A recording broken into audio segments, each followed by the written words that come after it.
నేను చంద్రబాబు నాయుడు గారినే ధర్మం అడుగుతా ఉన్నాను. నేను ఈ ఇంటి దాన్నే కదా, మీరు అవుననుకున్నా కాదనుకున్న అత్తగారినే కదా, ఎన్టీఆర్ భార్యనే కదా. ఆమెను ఇంకా కూడా ఇలా మీ వాళ్ళు అవమానం చేస్తూ ఉంటే మీరు భరిస్తున్నారా? మీరు చూస్తున్నారా? అసలు మీకు తెలుసా తెలీదా? న్యాయం అనేది ఉంటే స్త్రీలను కాపాడాల్సినటువంటి ధర్మం మీకు లేదా? దయచేసి మీరు ఆలోచించండి. ఎందుకు ఈ విధంగా నన్ను వెంటాడుతున్నారు, వేధిస్తున్నారు? నేనేం తప్పు చేశాను? మీకు నేనేం ద్రోహం చేశాను? ఇన్నేళ్లుగా కూడా మౌనంగా, డబ్బున్నా లేకపోయినా కూడా చాలా మరి రహస్యంగానే మరి నా బాధలు ఎవరికీ చెప్పుకోలేదు, ఎవరిని చెయ్యి చాపి అడగలేదు. నా జీవితంలోని ఒక్కళ్ళను కూడా చెయ్యి చాపి అడగలేదు నేను. అలాంటి జీవితం ఎన్టీఆర్ గౌరవం కోసమే పాకులాడుతూ ఇన్నేళ్లుగా ఆయన కోసమే జీవిస్తూ ఆయన ఆశయంలోనే నడుస్తూ ముందుకు పోతున్నాను కదా. అట్లాంటి ఇంకా నా మీద ఎందుకయ్యా మీ కక్ష? ఏమిటి నేను చేసిన తప్పు మీరు చెప్పండి. తప్పులన్నీ మీరు చేశారు, చేయాల్సిందంతా మీరు చేశారు. లక్షల కోట్లు మీరు సంపాదించుకున్నారు. అదేవిధంగా పెద్ద ఆయన సాగనంపారు. ఇన్ని చేసినటువంటి మీరు లక్ష్మీపార్వతి ఎంత, ఆమె పాత్ర చాలా చిన్నది కదా.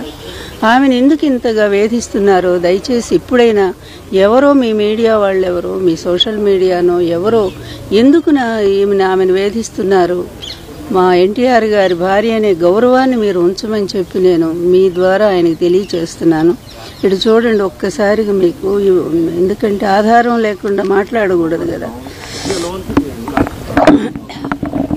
మీరు చూడండి, ఎన్ని నంబర్లో చూడండి. కనీసం ఒక 1000 నంబర్లన్నా నేను డిలీట్ చేసి ఉంటాను, 1000 నంబర్లన్నా డిలీట్ చేసి ఉంటాను.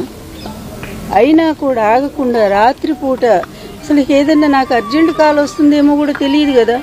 ఎన్ని డిలీట్ చేస్తున్నా ఇంకా ఇగో అన్ని మిస్డ్ కాల్స్ చూడండి. కొన్ని మెసేజ్లు అయితే అంత భయంకరంగా ఉన్నాయి, అవి నేను చూపించలేను.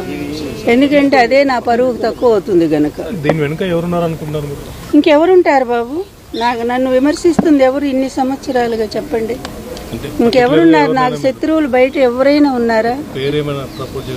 పేరు నాకు నేను తెలియకుండా ఎప్పుడు కూడా చెప్పను. కానీ తెలుగుదేశం సోషల్ మీడియా నుంచి ఈ విధంగా వేధిస్తూ ఉన్నారు నన్ను. ఇంకా కూడా ఈరోజు కూడా నా భర్త పోయిన రోజు, ఈరోజు నిజంగా పుట్టిడు దుఃఖంలో ఉన్నాను నేను. ఎందుకంటే ఈరోజు గుర్తొచ్చినప్పుడల్లా నాకు ఆ రోజు గుర్తొస్తుంది.